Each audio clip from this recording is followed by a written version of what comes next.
안녕하세요. 곽부선 교수입니다. 오늘은 원포인트 중국 역사, 권력에 쓴 열매 석경당이란 제목으로 말씀드리겠습니다. 석경당은 중국 5대 식국의 중원의 왕조인 후진의 황제입니다. 석경당은 젊은 시절에 25살부터 전쟁터를 누볐던 용장 중의 용장인데요. 그는 특히 후당의 장종의 생명을 여러 번 건졌을 뿐만 아니라 그의 장인이 되는 명군 이사원의 목숨도 여러 번 건졌습니다. 그는 사실 25부터 45살이 될 때까지는 중국 역사상 보기 드문 용장이자 충신이었습니다. 그런데 그가 왜 역사의 기둥에 치욕의 이름으로 못 박혔을까요? 사실 중국 역사서나 지금의 역사가들이 석경당을 중국 역사 속에서 가장 추악한 황제로 일컫고 있습니다. 20년 동안 충성을 다하고 그렇게 전쟁터를 누볐던 용장 중에 용장이자 정치가로서도 상당한 인물이었는데 왜 그랬을까요? 딱 한 번의 실수 때문에 그렇습니다. 그가 45살이 되던 해에 그의 장인이었던 명종 이사원이 죽고 그의 양아들인 이종가가 황제가 됩니다. 그런데 이종가는 사실 이사원의 친아들이었던 이종후를 죽이고 본인이 황제가 되는데요. 그때 눈을 감았던 사람이 바로 석경당입니다. 그런데 이종가는 그럼에도 불구하고 자기의 자형인데도 위기를 느꼈던 것입니다. 왜냐하면 워낙 유명한 명장인데다가 그 당시 군사 요새인 태원에서 상당한 병력을 유지하고 있었기 때문에 석경당을 그대로 놔둘 수가 없었습니다. 사실 석경당 입장에서 보면 이종가가 자기를 공격하지 않으면 자기는 그대로 후당에 충성을 하려고 했습니다. 그런데 황제가 된 이종가가 자기의 부인에게 이런 말을 했습니다. 이 석경당의 부인은 이사원의 딸이기 때문에 공주죠. 그래서 가끔 황궁에 가는데 황궁에서 같이 연애를 하고 보니까 이종가가 좀 이상한 형태를 보이니까, 왜냐면 이종가가 좀 음란한 사람입니다. 그래서 술을 먹고 자기 누나인데도 이게 찝쩍거린 겁니다. 그래서 이제 누나가 나 먼저 가겠다. 그리고 일어나니까 이 이종가가 뭐라고 그러냐면 너 돌아가서 성랑, 즉 석경당이랑 반역을 하려고 그러냐? 그렇게 급한 일이 있어서 돌아가려고 그러냐? 딱 한마디 한 겁니다. 그 순간 이 공주가 알아차린 겁니다. 아, 이종가란 이 작자가 결국 내 남편을 죽이려고 그러는구나.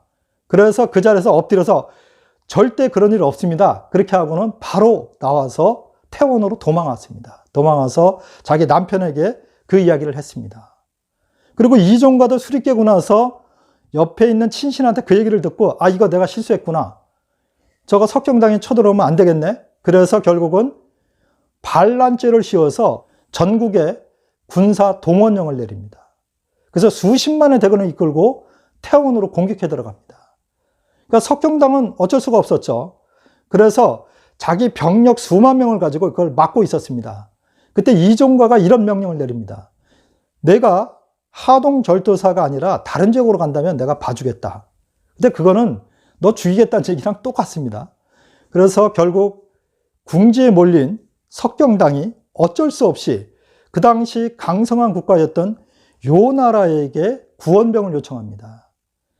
요나라의 그 당시 임금이 야율덕광이라고 상당히 유명한 사람이고 그 사람도 명군 중에 명군인데요. 야율덕광에게 사신을 보냅니다. 그때 보냈던 사신이 바로 상유환과 풍도인데, 풍도에 대해서는 제가 이 시간에 말씀드렸었죠. 상유환과 풍도가 가서 병력을 빌려오는 조건이 너무 지나쳤습니다. 그 조건이 뭔지 아십니까? 그 첫 번째 조건이 내가 당신의 아들이 되겠다는 것이었습니다. 근데 이 말이 안 되는 것이요. 석경당이 그 당시 나이가 45살이고 야율덕광이 35살이었습니다. 너무 웃기지 않습니까? 10살 아래인 사람한테 아들이라고 하는 게 말이 안 되죠. 두 번째 조건은 연운 16주의 땅을 야율덕광에게 바치겠다. 이 연운 16주의 땅, 그러면 여러분 감이 안 오시겠지만 지금으로 치면 북경 일대의 땅입니다. 그리고 태항산 일대의 땅이기 때문에 중국으로서는 북방을 막는 가장 중요한 관문이고 요새인데 그 땅을 바치면 이 중원은 지킬 땅이 없습니다. 그 이하로는 전부 평원이기 때문에 결국 국경선을 허물어 주겠다는 얘기인데요. 요 나라 입장에서는 이거 이상 좋은 게 없죠. 그런데 연운 16주의 땅의 면적이 놀라지 마십시오. 지금 우리 한국의 땅, 즉 남한의 땅이 10만 평방킬로인데요. 이 연운 16주의 땅이 12만 평방킬로에 달하는 아주 넓은 땅입니다. 이걸 주겠다는 것입니다. 사실 이게 말이 안 되는 거죠. 국경선을 허물면서 요충지를 주는 것도 뭐해서 그 넓은 땅을 다 준다는 것은 결국 본인의 방어선을 다 허물고 주겠다 이런 얘기고요. 세 번째는 매년 30만 필의 비단을 바치겠다. 여러분 지금 같으면 뭐 옷감 30만 필 그렇게 많지 않습니다. 그러나 옛날에는 비단을 짜는데 엄청난 인력과 비용이 들었던 것이기 때문에 비단이 비쌌던 것입니다. 그런데 그거를 30만 필을 바치겠다. 거의 국고를 다 비워주겠다는 얘기입니다. 그리고 부대 조건을 또 붙였습니다. 당신이 필요한 거를 매년 요구할 때마다 바치겠다. 그러니까 야율덕광은 앉은 자리에서 갑자기 호박이 넝쿨째 굴러 들어온 것입니다. 그래서 좋다. 내가 아들 황제를 위해서 내가 병력을 동원하마. 그리고 본인이 직접 병력을 이끌고 옵니다. 그래서 결국 이종가의 군대를 무너뜨리고 야율덕광이 보는 앞에서 석경당이 후진을 세우고 후진의 황제로 즉위합니다.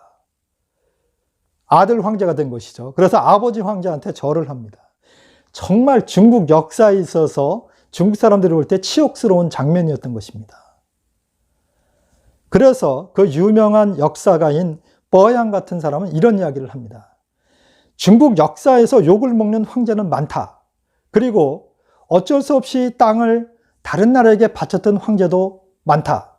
그러나 석경당처럼 자신의 권력을 위해서 땅을 바쳤을 뿐만 아니라 신하로서 칭해도 충분한데 아들 노릇까지 한 황제는 석경당이 유일하다. 이것은 치욕이다.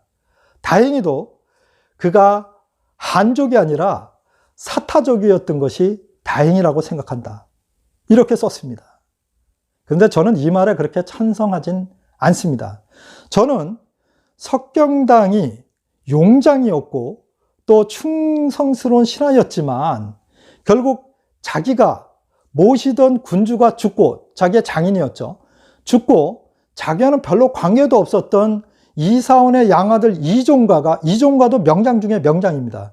그런데 이제 성격이 안 좋았고 이제 여색을 탐했던 사람인데 이 이종가가 자기를 수십만 대군으로 포위해서 공격하니까 절대절명의 순간이었기 때문에 야율덕광에게 구원병을 요청했던 건 맞다고 봅니다. 그러나 그 조건이 지나쳤습니다.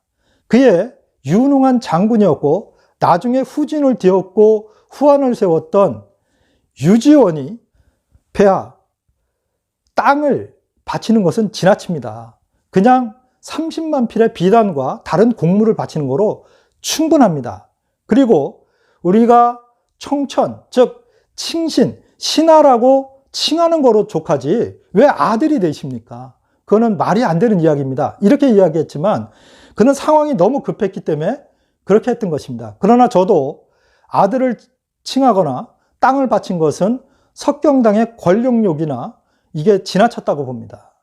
어쨌건 간에 석경당이 사타족이든 한족이든이 중요한 게 아니라 석경당이 지도자로서 그 선택을 잘못함으로써 결국 어떤 결과가 벌어지냐면 5대 19기 끝나고 나서도 북송이 들어섰는데도 불구하고 연운 16주를 회복하지 못했을 뿐만 아니라 북송이 결국 멸망하게 됐던 이유는 연운 16주를 여전히 금나라가 차지하게 되면서 개봉까지 평원지대에서 막을 방법이 없었기 때문에 결국 북송이 멸망하고 말았던 것입니다. 한 사람이 잘못 판단함으로써 후대 수백 년 동안이 그 피해를 입었던 것입니다. 사실 석경당은 45살의 황제가 돼서 51살에 죽습니다. 그것도 본인이 매년 그 나이 어린 사람한테 아들이라고 칭하고 오는 사신한테 굴욕을 당하면서 본인도 굉장히 우울증 비슷한 걸 알았던 것입니다. 결국 6년밖에 못하고 자신의 나라도 자기가 죽고 나서 망하는 이런 짤막한 권력을 위해서 지도자가 해서는 안 될 짓을 했던 것입니다. 국경선을 허물면서 땅을 바치고 또 본인이 아들이 되는 이런 말도 안 되는 조건을 통해서 권력을 얻어서 불과 6년간을 누린 뒤에 본인도 병사하고 나라도 망하고 그 뒤에 들어선 중국 역사 속의 그 찬란했던 북송도 결국 연운 16주를 회복하지 못하고 그것으로 인해서 망하는 이런 일이 벌어진 것입니다. 여러분 어떻습니까? 권력을 쫓는 것은 좋습니다. 그리고 어떤 상황이 벌어졌을 때 어쩔 수 없는 조치를 취할 수는 있죠. 그러나 그 어쩔 수 없는 조치의 내용이 문제입니다. 만약에 그것이 국가와 민족과 또 장기적으로 국민들을 위해서 유해가 된다면 지도자는 절대로 그런 조치를 취해서는 안 됩니다. 함부로 국경선을 허문다든가 말도 안 되는 평화 조건을 내세운다든가 이런 것들은 금기시돼야 될 상황이라고 봅니다. 역사 속에서 우리는 석경당을 통해서 지도자가 아무리 위급하거나 본인의 권력욕이 아무리 강할지라도 취해서는 안 될 조치가 있다는 것을 알 수 있습니다. 오늘은 중국 역사 속에서 가장 추악한 지도자였던 석경당, 그를 통해서 한 국가의 지도자는 어떠해야 하는가를 알아보았습니다. 다음번에는 좀 더 유익하고 재미있는 이야기로 찾아뵙겠습니다. 시청해 주셔서 감사합니다.